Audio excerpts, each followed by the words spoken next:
Bonjour la famille. Bonjour, rebonjour, bonjour. Dis bonjour. Bonjour. Nous voilà. Donc pour cette vidéo, où on a plein de choses à dire. On commence par quoi? Surtout toi, il a plein de choses à dire, Pascal, comme d'habitude.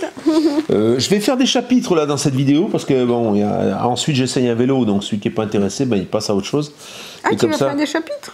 Ben là, je vais faire des chapitres. D'accord. Ouais. Comme ça, j'aurai pas des râleries parce que souvent j'ai des râleries quelquefois.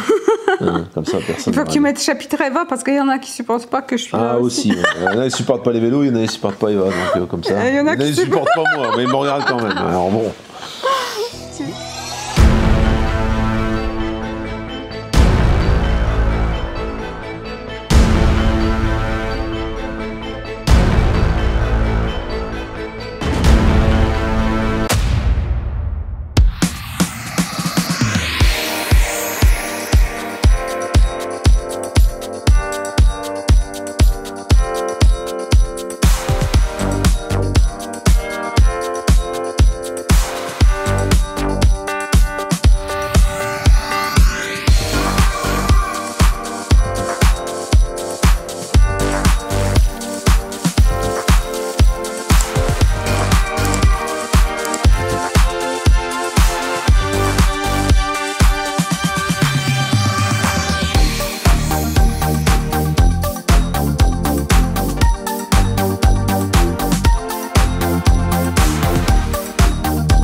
Là, où ça va s'arrêter? Où ça va s'arrêter? Parce que là, regarde, bon, c'est super bien emballé, entre parenthèses. Ça part de France, hein, alors c'est pas fabriqué en France, mais par contre c'est stocké à Lyon. Regarde ça l'engin, alors pour le moment il n'est pas monté. On va le monter. Un petit carton avec la notice, le manuel d'utilisation en français, des outils, les pédales, tout quoi, le chargeur, le phare. Les poignées, alors tu peux monter une poignée avec accélérateur, des rétroviseurs, tous les outils pour le monter en fait, tout est dedans.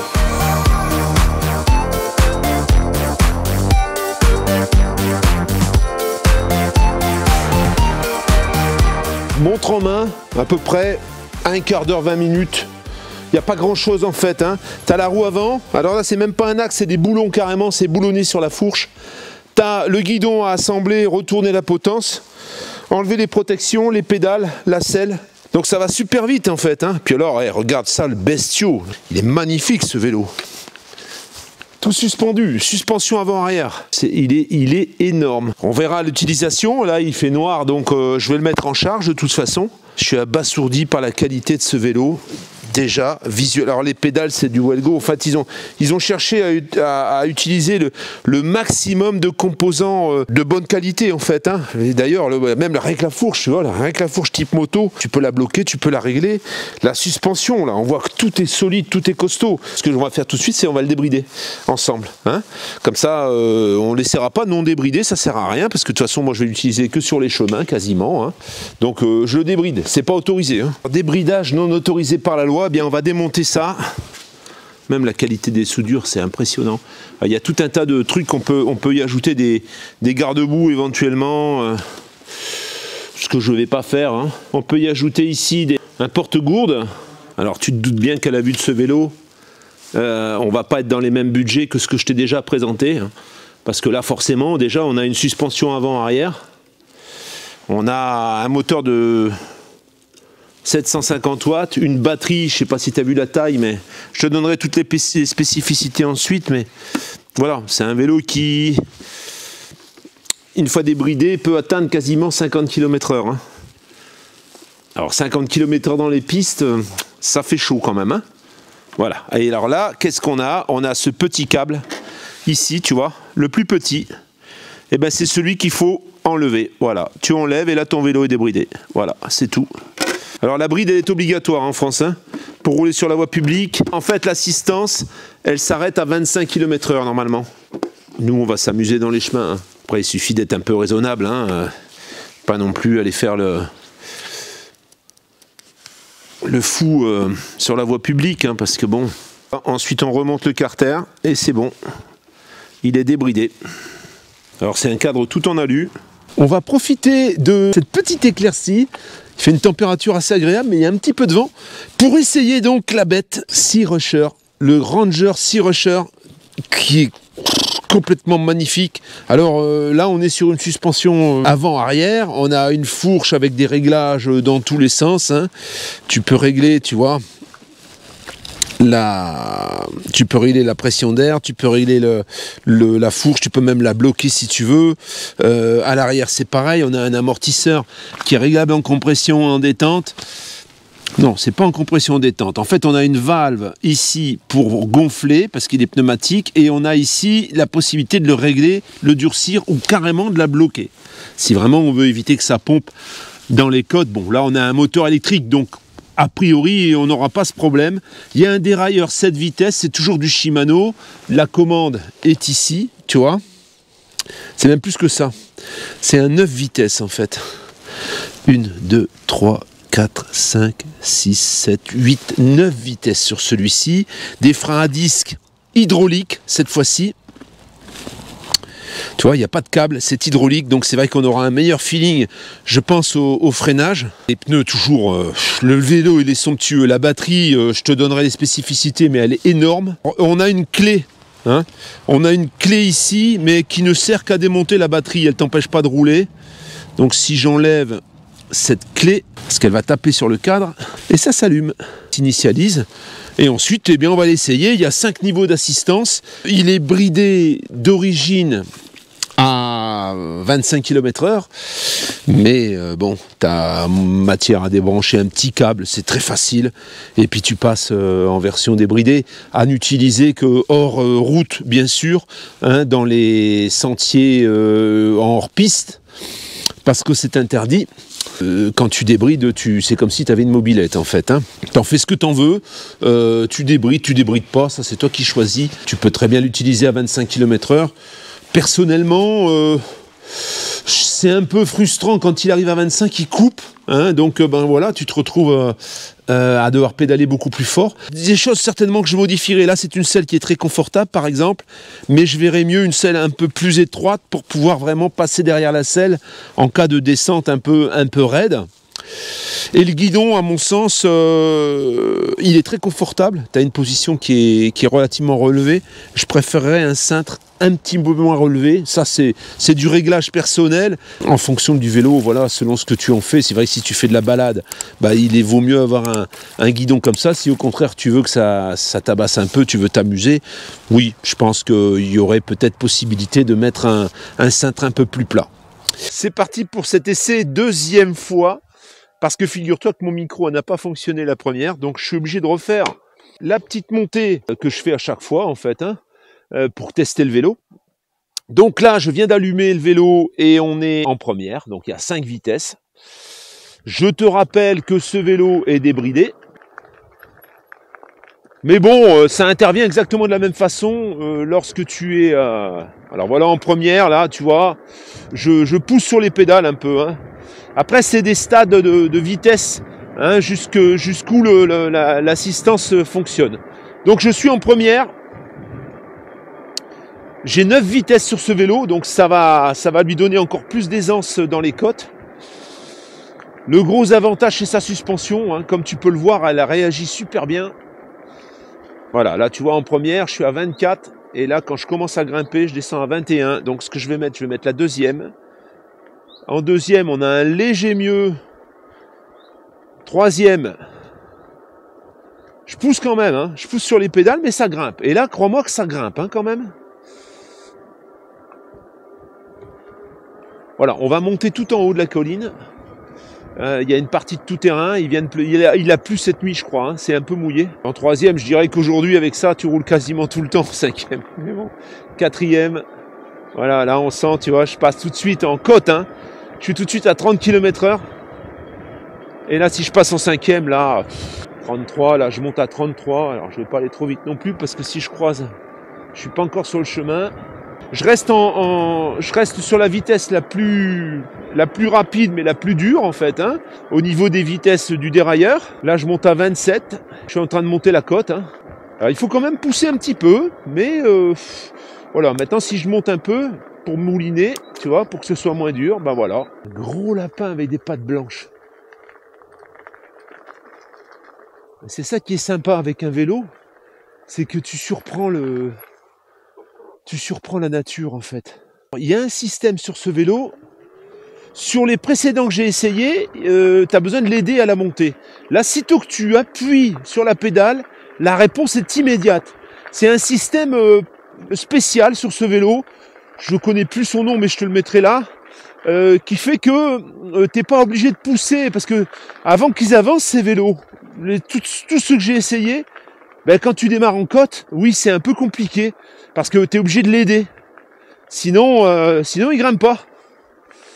Et bah souvent c'est difficile quoi, si t'es pas sur le bon rapport, si t'es pas sur la bonne vitesse, t'as un peu du mal. Là au premier coup de pédale, boum, il s'en va. Donc t'as pas ce problème. Là je suis en côte complète, regarde, on voit l'altitude, mais là je suis sur une côte dans la terre. Donc, bah voilà, je donne un coup de pédale et pouf, il démarre, tu vois. J'ai pas à forcer, et ça c'est un gros avantage. Alors ensuite, bah, ça absorbe toutes les bosses. Hein. Là, franchement, la caméra va certainement bouger un peu parce que là, c'est plein de bosses. Mais voilà, tu peux rouler sans dévier ton chemin. Par contre, la caméra, elle suit plus. Sans dévier de ton chemin, tranquille, sans avoir besoin de trouver le bon passage en fait. Hein. Voilà, tu vois, c'est... Et voilà, on arrive en haut. Je dois dire que c'est celui avec lequel c'est le plus facile. Franchement, c'est celui qui te donne le plus de facilité à grimper et dans un confort, oui. Tu peux grimper partout. Tu prends les ornières, tout, il n'y a rien qui bouge. Vraiment top, hein. Nous voilà repartis pour la descente. Donc tu vois, on est en 5. Hein. Il totalise maintenant 41 km parce que forcément j'ai roulé un peu. On a roulé aussi en Pologne. Et tu vois, au moindre coup de pédale, voilà, tu n'es pas obligé de passer. Tu vois, tu peux passer dans l'herbe. Tu peux passer un peu partout. C'est super facile. Donc là, pour descendre les vitesses, c'est un push-pull, tu vois. Les freins, comme tu peux voir, ça freine le feu de Dieu. Et là, nous voilà dans la partie tout-terrain.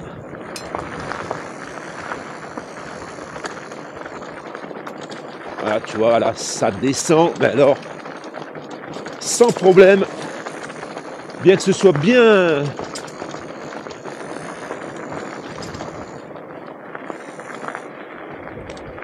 Et là, il est super bien suspendu.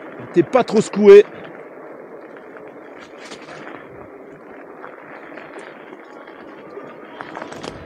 Sitôt que tu relances, eh bien, il y a ce qu'il faut.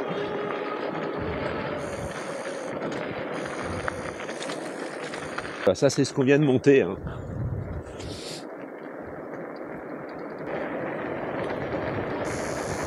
Batterie de 20 ampères qui est logée là, ici. Moteur 750 watts. Donc c'est une batterie. La batterie, c'est une 52 volts. Hein. C'est garanti 2 ans pièces et main d'œuvre. Il est distribué ici en France. Donc au moment où tu le commandes, bah, il part de France tout simplement. La batterie garantit 1 an. Et le reste du vélo, les pièces et le cadre, c'est 2 ans. Et en autonomie, on annonce plus de 90 km. J'ai pas eu l'occasion d'arriver au bout de la batterie parce que j'ai pas roulé assez, hein, on va dire ce qui est. Il est clair que si tu l'utilises dans les grosses puissances, en fait, on a roulé avec mon beau-frère en Pologne et on a pu faire la comparaison avec le Imiway qu'on a également testé il y a peu de temps. On est quasiment au double en autonomie. Hein.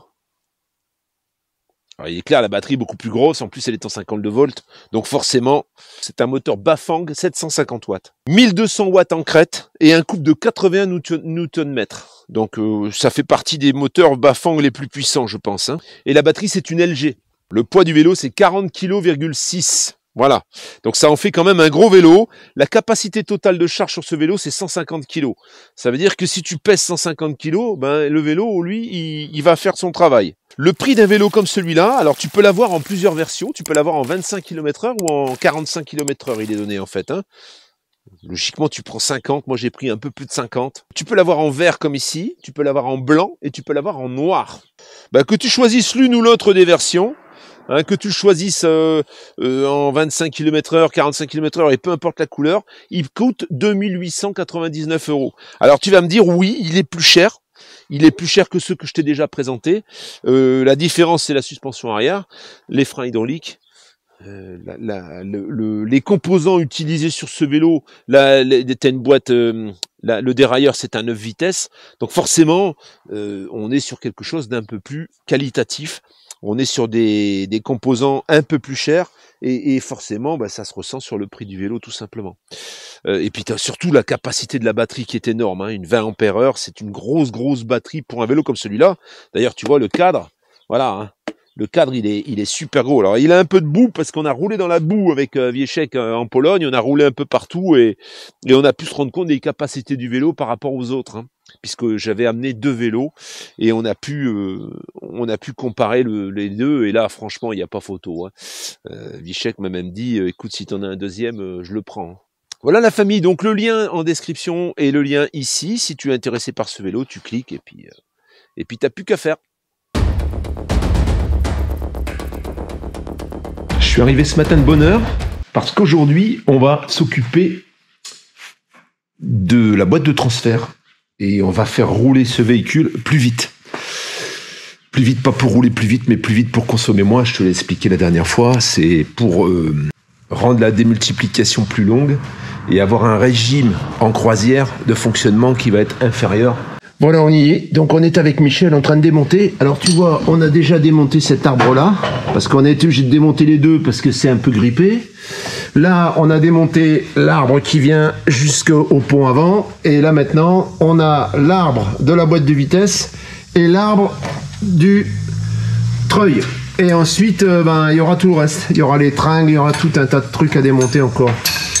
Bon, là, c'est un petit peu gras, là, ici. Alors, on sait pas. Peut-être qu'il y a un spi qui est un peu... On verra. Et l'huile, l'huile, on ne sait pas si elle a été changée, en fait, hein. Elle est épaisse, Michel me dit, mais...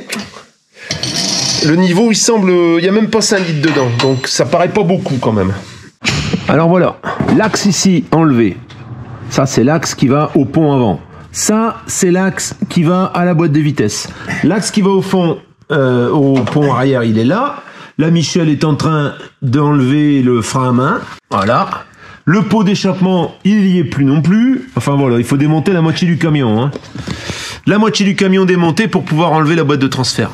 Voilà. Et là, logiquement, ça va descendre. Alors, il n'y a pas un graisseur.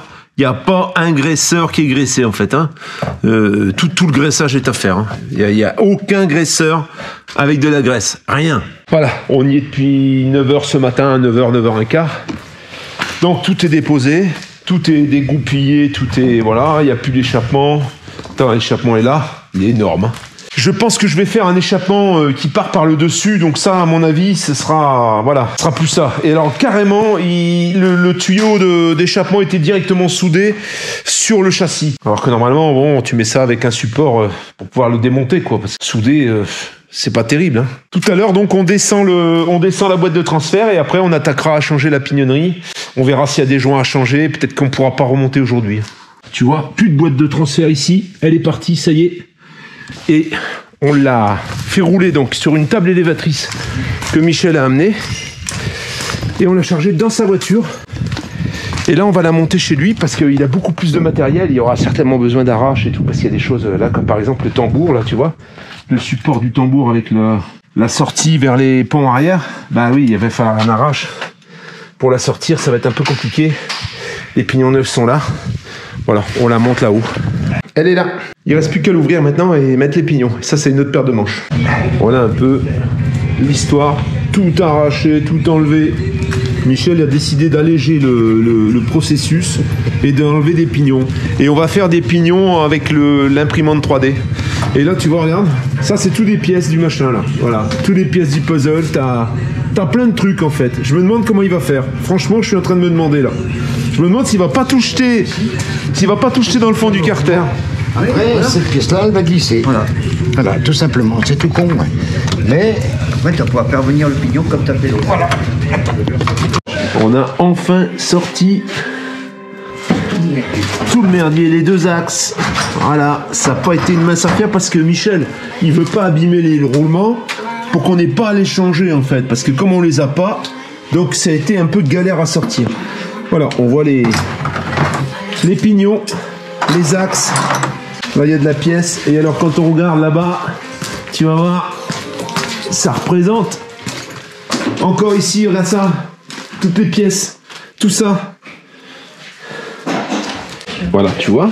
Ça, c'est ce qu'on va remplacer. Et ça, c'est l'origine. Donc là, à l'origine, on a les deux pignons qui sont de la même dimension. Et ici, tu as une différence de dimension. Et c'est ce qui va surmultiplier un petit peu les longues, en fait. Hein. Tout est propre. Tu vois, regarde bien. Tout est propre. Tout nettoyé, impeccable. Et les pièces là-bas aussi, tu vas voir. Regarde ça. Tout nettoyé. Tout nickel. Il y avait de la rouille, en fait, même là-dessus. Ça, c'était rouillé, les axes. Tu vois ici, les cannelures. Il va y avoir un peu d'humidité dedans. Hein. Voilà. Tous les pignons neufs sont ici. Les deux autres pignons d'origine sont là. Là, on voit le baladeur donc, qui va permettre de passer des longues aux courtes. Tout ça, Michel, il a tout poncé, tout nickel, tout neuf. Regarde ça, toutes les portées, tout ça, c'est tout nettoyé, tout propre. Elle va être mieux que ce qu'elle était avant. Les pignons qui sont dedans, là. C'est pas beau, ça? Là, on est en train de remettre les roulements. Ça, c'est la prise moteur. Ça, c'est le pont avant. Commande des courtes, des longues et blocage différentiel. Bon, le blocage du interpont, je pense. Hein. Et ici, il va sortir le pont arrière. Et là, la prise de force. Aujourd'hui, en principe, on doit remettre la boîte de transfert en place. Je dois t'avouer que c'est quand même un gros travail. Donc on va remettre la boîte en place au moment où d'abord au sol on va remettre les mâchoires, tu vois, les mâchoires, on voit le tambour, on voit les mâchoires. Michel va remettre les mâchoires à l'intérieur pour qu'on n'ait plus qu'à, que ce soit déjà fait, qu'on n'ait plus qu'à remonter la boîte. La boîte de transfert, on la fixe avec ces 4 gros boulons et ensuite moi seul je vais raccorder l'arbre de transmission, etc. Pour que ça libère un peu Michel. C'est vrai que ça fait, là on est au 3e jour en fait. Hein. On a passé 2 jours. Alors c'est vrai que tout est assez compliqué à démonter parce que tout est peint et les écrous du coup les clés passent pas, etc. Là ça devrait aller beaucoup plus vite au remontage. Et ensuite à moi les vitesses de croisière stratosphériques, hein, entre guillemets, hein, pour ceux qui prennent tout au pied de la lettre, voilà, c'est pas pour rouler beaucoup plus vite, bien qu'il pourra rouler plus vite, c'est surtout pour descendre le régime, et puis quand je vais faire des trajets assez longs, c'est en effet, la consommation sera réduite. Même s'il y en a encore qui vont me traiter de menteur ou je ne sais quoi. Je fais une parenthèse. Hein, je parle dans un short. Je parle de mon économie de carburant sur mon camping-car. Et il y en a, tout est n'importe quoi. Hein. En fait, chacun y va de sa science. Moi, j'essaye, je teste et ça marche. Donc j'en parle. Voilà, maintenant, les gens qui me traitent de menteur, mais qu'ils le fassent pas, c'est pas un problème, je m'en fous, moi, j'ai rien à gagner, c'est juste pour partager. Il y en a qui l'entendent pas de cette oreille, et puis ils ont besoin de ramener leur science et de dire des conneries monumentales, de me traiter de menteur, de bonimenteur, je ne sais, moi, tout ce que j'ai reçu comme commentaire, quelquefois presque insultant. Je pense que si me le disait en face, il prendrait une tare dans la gueule direct, hein, mais bon. Malheureusement, c'est à travers un message, hein, c'est facile. La boîte est dedans, boîte de transfert, voilà. Là maintenant il y a tous les ponts, tous les arbres à remettre. Alors Michel m'a quand même aidé à remettre cet arbre là, au moins le présenter parce qu'il est super lourd. On a remis aussi le frein à main, voilà, tu vois, elle est là. Et maintenant il y a les arbres et puis les commandes et les évents à remettre. Et puis ensuite, eh bien, ça tourne. Hein. On remet les arbres tout doucement. Il y a du boulot. Alors, il y a là-dessus, c'est plein de graisseurs qui sont complètement secs. Donc, qu'est-ce que j'ai fait? Parce qu'ils sont peints en plus. J'ai commandé des graisseurs de différentes tailles et je ferai le tour de tout le camion. Je crois qu'il y en a plus de 60, il me semble 65 graisseurs au total, j'ai vu sur la notice. Je vais faire le tour de tout le camion et je vais tout graisser en fait. Hein. Ça va représenter un beau boulot, je pense, hein, un gros travail, parce que ils sont nombreux. Ça, c'est un peu étonnant d'avoir révisé autant de points et de ne pas avoir fait ça, quoi. Ça me plaît moyennement, en fait, hein. Alors ensuite, je vais donner un coup de serrage, hein, vous inquiétez pas, il y en a qui vont me critiquer encore, je le sais. Bon, ici en dessous, tout est fini, les arbres sont remis, j'ai dû relever une roue parce que, comme c'est relié ici, la boîte de transfert avec l'essieu arrière, ben ça tombait pas en face parce qu'on a dû, en démontant, forcément, les pignons sont décalés, et du coup, j'ai relevé une roue pour pouvoir tourner l'arbre du pont avant, et pour pouvoir enfin visser le dernier, tu vois, il y a là l'arbre moteur des deux côtés, l'arbre ici de transmission arrière, on a remis ça, enfin voilà, il y a eu pas mal de petites choses, et maintenant je vais me farcir l'échappement, il est assez lourd, donc j'espère que je vais y arriver, sinon bah, demain, je le ferai demain matin avec Michel, je demanderai à Michel qui vienne me filer un coup de main, mais je pense y arriver, j'espère. Et voilà. Donc on a attaqué la boîte de transfert lundi dans la matinée, lundi à 9 h. On a déposé la boîte, elle était déposée en début d'après-midi. Parce que c'est lourd en fait, hein. La boîte de transfert fait 178 kg sans la prise de force en fait, hein. Donc avec la prise de force, ouais, on est à 188 kg, 190 kg, un petit 190 kg. Avec les huiles et tout. Donc, heureusement que Michel est équipé, il a une table élévatrice, on a pu passer la table en dessous, on a pu soulever la boîte en la calant ensuite avec du bois pour la descendre et pour la sortir, hein. Ensuite, la deuxième difficulté, alors déjà, la première difficulté, déposer la boîte, tous les boulons sont peints, tout est d'origine d'il y a 35 ans, donc forcément, ça n'a pas été une mince affaire déjà à démonter.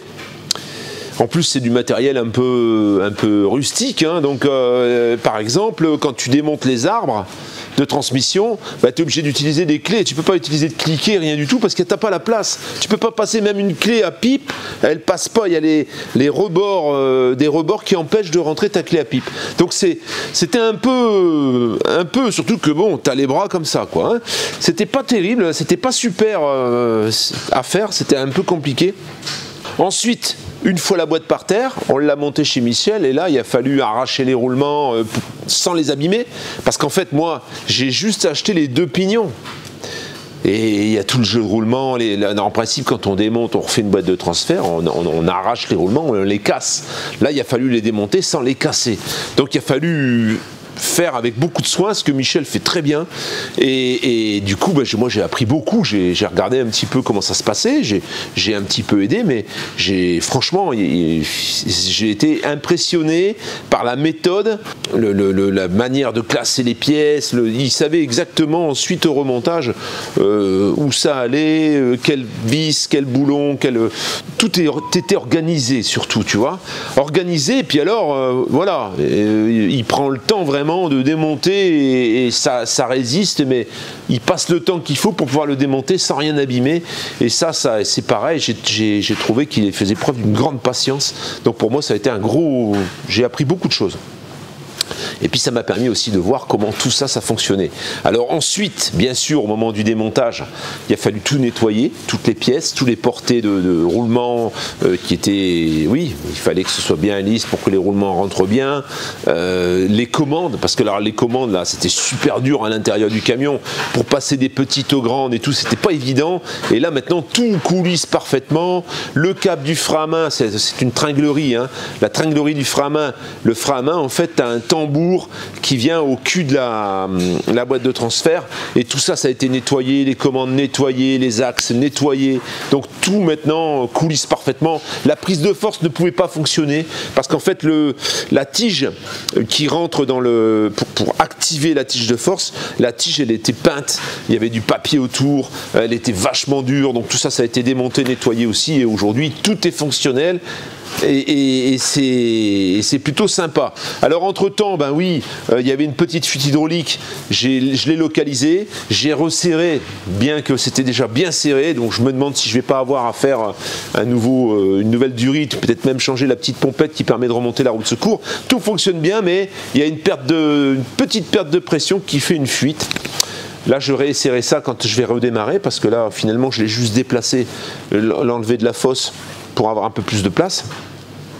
Et alors avant de l'essayer, maintenant il est assuré, hein, on a la plaque, ça je vais te faire une vidéo, je te la prépare là pour la semaine prochaine.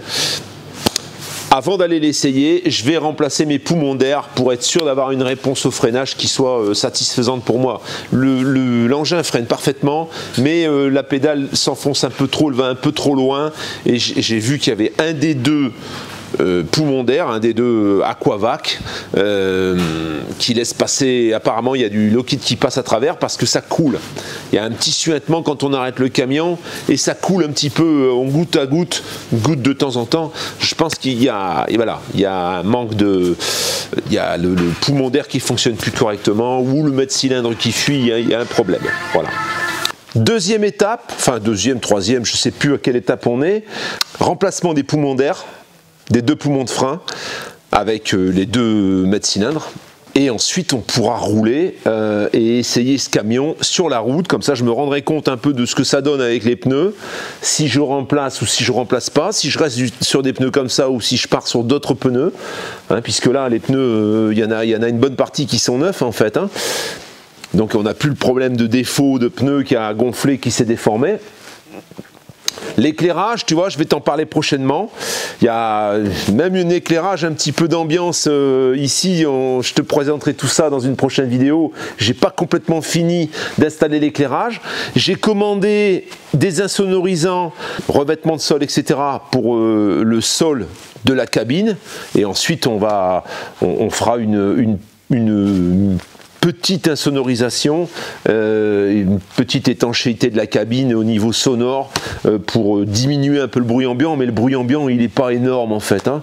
Voilà, il y aura ça, il y aura également l'utilisation d'une tablette spéciale pour les véhicules, pour quand tu n'as pas d'emplacement pour les autoradios. Et ben, je te présenterai tout ça et puis ça pourra peut-être être utile si tu veux équiper ton véhicule avec ça. Donc tout ça c'est dans les prochaines vidéos. Avant d'entamer la transformation de la cellule, j'attends d'avoir reçu le dernier document qui me manque, c'est le document de la FFVE, c'est le document de datation qui va me permettre ensuite de passer de cette plaque W à une plaque définitive. Bon, celle-ci, à titre d'info, elle est bonne jusqu'au mois de juin, hein. Je peux rouler pendant 4 mois en fait, hein. Et on aura l'occasion également de tester donc ce qu'on a monté comme pignon pour voir un peu quelle vitesse de pointe on arrive à obtenir. Logiquement, on dépassera le 100 km/h. Alors c'est pas, je rassure tout le monde, c'est pas pour rouler à 100 km/h. Je vais pas circuler à 100 km/h avec ce camion. C'est juste que plutôt que de rouler à 85 à 2400 tours par exemple, ben je vais rouler à 85. Alors on vérifiera, je te donne des régimes à la louche, mais plutôt que de rouler à 2400, on roulera à 1800 et forcément ça te descend la consommation. Il y en a certainement encore qui vont dire que je suis un menteur. Il y a un Allemand qui l'a fait et qui roule avec ce camion sur la route, il consomme 24 litres au 100. À suivre. Donc reste bien connecté, abonne-toi si tu veux en savoir plus. Et si tu veux découvrir le reste de la transformation, et même en plein jour, tu vois, tu peux regarder la télé sur l'écran, donc et mon vidéoprojecteur qui existe également en noir, je le précise. Il y a une question qui m'a été posée concernant l'alimentation, c'est du 220 volts, hein.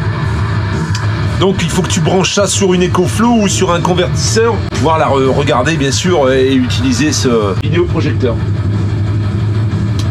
Et là tu vois, je suis en train de me farcir encore des vidéos sur l'Ural, j'en dévore. C'est souvent des vidéos en russe, hein. Là, tu vois un peu, on a le soleil qui donne, alors bon, j'ai quand même fermé les stores, mais il y a de la lumière qui passe, il y a le lanterneau qui est ouvert, et tu vois, on y voit quand même super bien, quoi, mieux que sur une télévision, j'ai l'impression. Parce que quand j'ai l'écran, moi, et qu'il y a la lumière qui donne dedans, on y voit beaucoup moins bien. Les liens ici, toujours, hein, en description aussi. Si jamais tu craques pour ce vidéoprojecteur, il est encore en promotion, n'hésite pas. De quoi on va parler, Chatounette? On va parler du camion. Ça d'accord, mais encore. On devait parler d'un truc ensemble, là. Un truc important. Là, on a vidé une bouteille de champagne. C'est difficile de se concentrer. Michel et Michel, merci beaucoup pour cette merveilleuse bouteille qu'on a siphonnée ce soir. Donc, voilà. On attendait que le véhicule soit vendu définitivement pour fêter ça. Ah, il veut monter un petit peu. Oh, avec le bouchon de champagne dans la bouche. C'est lui qui a le bouchon. Rambo, vous avez vu un peu Rambo comme il a grandi? Il est bichonné par sa maman. Il mange du bœuf, du poulet. Il mange du bœuf, du canard, du poulet, enfin... Voilà, quoi.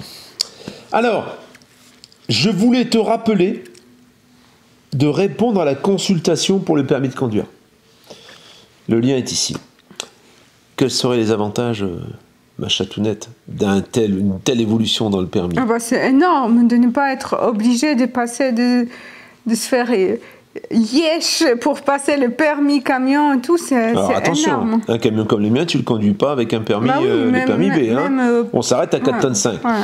On va en profiter pour répondre à quelques questionnements qui ont été soulevés. J'ai pas encore mis des ronds sur tous les messages, mais je les ai lus en grande partie. C'est vrai que j'étais un peu débordé cette semaine, mais il y a des questions qui sont soulevées. Il y en a qui disent par exemple que de toute façon, faut pas rêver. Ton camping-car qui aujourd'hui fait 3,5 tonnes ne pourra pas de toute façon monter à 4 tonnes 250 ou 4 tonnes 5 selon la loi. Ça, encore une fois, ça dépend du véhicule. Hein, il y a des véhicules qui pourront augmenter la capacité parce que c'est prévu.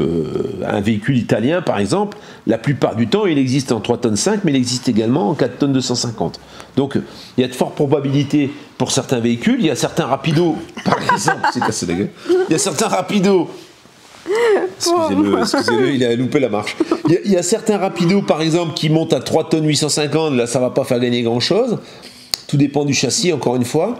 Mais voilà, il y a quand même une bonne partie du parc qui va pouvoir remonter le tonnage. Il y a des gens qui parlent de l'électrique, que ce sera de toute façon pas suffisant pour l'électrique, mais de toute façon, l'électrique, je pense que dans le camping-car, ça a quand même du plomb dans l'aile, il me semble. Hein.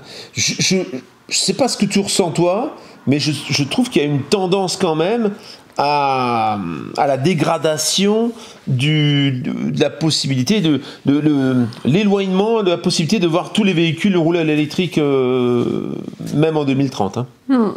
Voilà. C'est discutable, c'est un peu...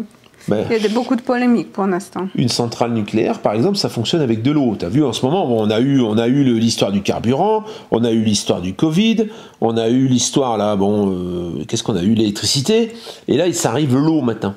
Là, on commence à dire, quand nos dirigeants commencent à dire il va falloir qu'on se penche sur le problème de quelque chose, c'est que souvent derrière, tu as des augmentations, tu as des pénuries, tu as des problèmes. Donc, s'il n'y a pas d'eau, il n'y a pas de centrale nucléaire, on est d'accord. Hein. Tout comme d'ailleurs l'extraction des minerais. En fait, aujourd'hui, tout consomme de l'eau. Hein. Et l'extraction des minerais pour faire de la batterie lithium, c'est un peu pareil. Hein. On devait parler du permis de camion. Alors, vas-y, je t'écoute. Donne-moi les arguments. Essaie de convaincre. Combien ça coûte faire un permis pour pouvoir conduire un camion comme ça actuellement, tu sais? Alors, si tu veux passer le C1, donc le C1, c'est un permis qui veut t'autoriser à conduire un camping-car qui fait 4 tonnes 5, mais ça peut aller jusqu'à 7 tonnes 5. 7 tonnes 5, il n'y a pas grand-chose. Tu as les Cartago qui font 7 tonnes, il y a certains véhicules comme sur les châssis Iveco quelquefois qui arrivent à 7 tonnes, mais la plupart du temps c'est 5 tonnes, comme le mien. Hein. Donc il est vrai que là, même si le permis changeait, on n'aurait pas d'avantage, nous, avec nos véhicules. Hein. Par contre, si tu devais passer le permis poids lourd, C1, pour pouvoir ensuite conduire un véhicule, eh bien, tu comptes au minimum, au bas mot, 2000 balles, à peu près. Mais déjà, c'est énorme, l'économie pour ne pas passer ce permis. Il y a ça, il y a la visite médicale qu'il faut passer, hein, tous les 5 ans quand tu as moins de 60 ans, et tous les 2 ans ensuite, ça c'est pareil, tu n'as pas la passé. Alors il y en a certains qui disent, oui, mais si tu as eu ton permis avant 75, oui, mais là, ça ne concerne qu'une toute petite partie des gens. Hein. Il y a le prix, visite médicale, il y a le temps qu'on doit sacrifier pour réviser le code, pour apprendre tout. Ça, peut-être c'est bien de refaire quand même, de passer en revue quand même, parce qu'il y a des choses qu'on a sûrement oubliées, ou on ne sait pas, parce que il y a des choses quand même qui sont différentes entre le camion, il y a sur mon démarquage des panneaux qui concernent que les camions, que ce serait bien de se rappeler. Oui, mais un camping-car qui fait 4 tonnes 5, c'est pas un camion. Hein. C'est pas un camion. C'est le même camping-car que tu conduis en 3 tonnes 5 qui passe en 4 tonnes 5. Là, c'est pareil, il y a eu des questions qui ont été soulevées. Ouais, c'est déjà compliqué en 3 tonnes 5, comment ils vont faire quand ça va peser 4 tonnes 5 ? Il n'y aura pas de différence, en fait. Parce que de toute façon, la plupart sont déjà en surcharge. Donc, alors, gain d'argent, gain du temps, gain de visite médicale, le stress, parce que pour passer les examens et tout, je pense, à notre âge, c'est quand même très stressant. Ça fait déjà 4 avantages énormes. Et alors, un autre avantage, c'est qu'on peut imaginer que dans la suite de cette éventuelle nouvelle réglementation, eh bien, il y a des constructeurs qui, du coup, se penchent sur le problème du tonnage qui sera décidé. Et du coup, on aura des véhicules qui seront adaptés à ce tonnage-là. C'est vrai que des 5 tonnes comme le mien, il n'y aura plus de raison d'avoir 5 tonnes, on les passera plutôt en 4 tonnes 5. Hein. Le mien a 1380 kg de charge utile. Tu vois, t'enlèves 500 kg, tu restes quand même une charge utile confortable et tu peux avoir un gros véhicule. C'est sûr, il y a beaucoup d'avantages, ce serait énorme. Il y a beaucoup d'avantages. En Allemagne, c'est déjà passé. En Allemagne, c'est déjà... En Allemagne, en Italie, c'est depuis toujours, hein, je crois d'ailleurs. C'est d'ailleurs pour ça qu'on a des véhicules italiens qui arrivent en France, qui sont détarés, et qui souvent, hein, pour les anciens surtout, dépassent le tonnage, dépassent les 3 tonnes 5. Hein. À vide. Hein. Prends la peine de répondre à ce questionnaire. Il faut aller tout en bas, hein, du questionnaire. Il ne faut pas hésiter à fouiller, c'est assez complexe. Cette semaine, dans la semaine certainement, je répondrai moi au questionnaire et je vous montrerai un petit peu comment on procède. Je ferai ça devant l'écran, hein, avec la copie d'écran sur la vidéo, et comme ça vous comprendrez un petit peu comment ça fonctionne. Aïe. Voilà, il adore mordre. Bonditos.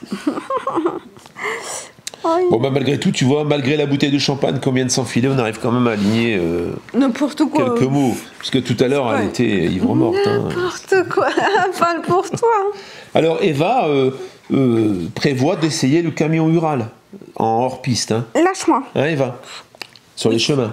Sur les chemins, là où il n'y a pas de danger. Voilà. Elle va essayer le camion. On le fera en vidéo. Ouais. Et demain, on va à la conférence du professeur Perron. Mais alors, faut pas dévoiler non plus qui fait une conférence. Ma conférence Tu la trouves sur Internet. On va donc à la conférence du professeur Perron demain. Voilà, j'avais d'autres choses à faire, mais bon. Ce week-end, on va essayer d'aller filmer une semi-remorque aménagée aussi, qui va passer dans la chaîne dans pas très longtemps, si on a réussi à la faire. Voilà. Est-ce que c'est pas loin d'ici ? C'est tout à côté. C'est tout, Chatounette. C'est tout. Tu avais quelque chose à rajouter quand même d'important ? Que bientôt on sera obligé de repartir en Pologne. On va repartir en Pologne là. La semaine prochaine, je suis à Charolles. Et la semaine suivante, je prends mes enfants pendant une semaine.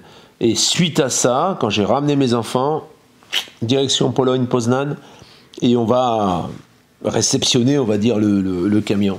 Hein. Logiquement, il sera terminé. Il sera immatriculé et tout en Pologne, hein, bien sûr. Oui. Et après, direction chez Bibi. Et là, il sera peut-être déjà vendu. Parce qu'en fait, j'ai 4 personnes sur ce camion. J'ai 4 personnes pour le moment, pour l'achat d'un Ural. J'ai une personne qui m'a contacté pour un Star. Je vais t'appeler, ne t'inquiète pas. J'ai le contact, j'attends de finaliser avec notre fournisseur pour te donner un prix qui tienne la route, voilà, pour que tu puisses compter sur ce prix-là. Et voilà, c'est imminent. Je vais pas tarder à prendre contact avec toi. Pour ce qui concerne donc le premier qui arrive, le camion, je te rappelle que le freinage a été transformé. La boîte de transfert, ce que tu as vu, ce que tu vas voir dans la vidéo, ce que tu as déjà vu, c'est fait. Le camion va être repeint dans les règles de l'art, hein, tu as pu voir les photos de la semaine dernière, et donc voilà. Alors, j'ai quelqu'un qui, autour du 15 avril, devrait nous déclencher un acompte pour ce camion. Si c'est le cas, il sera vendu. Si c'est pas le cas, il y en a d'autres sur la liste, mais qui voudraient voir le camion avant. À ce moment-là, voilà, hein, ce sera le premier qui dégaine, hein, j'ai envie de dire. Nous, en fait, on va tout remettre. Ça veut dire que derrière ça, on en a d'autres, et on va tout remettre, en fait, pour pouvoir justement réceptionner les autres. Qui seront pas... ils ne seront pas aboutis comme celui-là. On n'aura pas le même freinage que celui-ci et on n'aura pas la boîte de transfert. Tout ça, ce sera des options. Parce que là, forcément, c'est des coûts assez importants. Tu as vu, nous, on y a passé 3 jours. Hein. C'est des coûts assez importants. Et en plus, aujourd'hui, la pièce, les fameux pignons, bah, c'est beaucoup plus cher maintenant. Parce que ces pignons-là, ces pignons que j'ai achetés, ils ont été faits il y a 2 ans. Et aujourd'hui, de refaire la même chose, ça coûte le double. Voilà. Tu peux le mettre. Viens, mon chien. Oh là là. Il a fait un pipi. Il est tout, touche-le, il est trempé. Il est tout trempé ou alors il a marché dans l'eau. Ah, peut-être. Il était dehors. Il était dehors. Peut-être. Ah, il a fait pipi dehors. Il est propre, hein, normalement. Parfois. Voilà. Quelquefois, il se lâche. Alors, 30 mai, c'est mon anniversaire. Si vous voulez m'envoyer les cadeaux, le lien. Elle n'accepte que les gros cadeaux. Hein. Non. Voilà. Si vous voulez commander des trucs pour mon anniversaire, pour que je me débarrasse des chemises. Ah, voilà. Des chemises et la nouvelle collection. Des derniers pulls. Et la dernière collection. Bah, il faut T'es pas en train de nous embrumer un peu quand même là? Non, parce que vous avez vu, je stocke les choses chez moi. Et tant que je ne fais pas un peu de place, il y a encore des chemises et des pulls qui m'encombrent. Et le pantalon pour hommes. Et les femmes aussi, les pantalons. Ça m'encombre. T'as pas des petits slips avec des Mickey dessus? Non. Non. J'ai pas de slip avec Mickey. T'as pas ça dans ta boutique? Non. Des petites, comment dire, des jarretières pour les hommes. Non, t'as pas. Avec la nouvelle tendance aujourd'hui. Coupé. Tu vois? Caméra coupée. Ça, c'est pas ma faute, c'est la bouteille de champagne. Merci Michel. Hein. Merci Michel et Michel. Hein. Voilà la famille, bon, on se voit dans la semaine. Hein. Je vais te faire donc dans la semaine, normalement, il va sortir la vidéo sur la démarche. La démarche d'acheter un camion, la démarche de l'immatriculer, dans les conditions que, bien sûr, voilà, dans mes conditions à moi. Hein. Ah oui, là mais il est tout trempé. Ouais. Et toi, moi, tu m'as pas mis mes... Ah si, il est là, mon Dans mes conditions à moi, ça veut dire dans les conditions d'un véhicule qui a plus de 30 ans et qui est acheté en Europe. Hein. Voilà, je vais te décrypter un peu comment ça fonctionne. Voilà, pour l'assurance, tout, je vais te donner plein de contacts en fait. Je vais te donner des contacts pour l'immatriculation et je vais te donner des contacts pour l'assurance. Et je vais t'expliquer la démarche de la demande qu'on fait à la FFVE pour obtenir... Pas cher, la description est dans... Le lien est dans la description, pas cher. Ça, je te donne, c'est pas des partenariats, rien. Hein. Je te donne mon expérience, après t'en fais ce que t'en veux. Il y en aura qui pourront s'amuser à critiquer comme d'habitude, hein, parce que c'est leur sport favori. Les énergies, parce que des vibrations de la Terre montent, du coup les gens sont frustrés. Les énergies, il faut les secouer un peu. Hein. Ça va vous déstresser. Vous allez aux toilettes, vous secouez un peu les énergies, vous allez voir, tout va mieux après. Si bien sûr, vos facultés physiques vous le permettent, parce que voilà. Excusez-moi. Ciao la famille. Ciao. Et donc on se check dans la semaine. Ciao. À bientôt.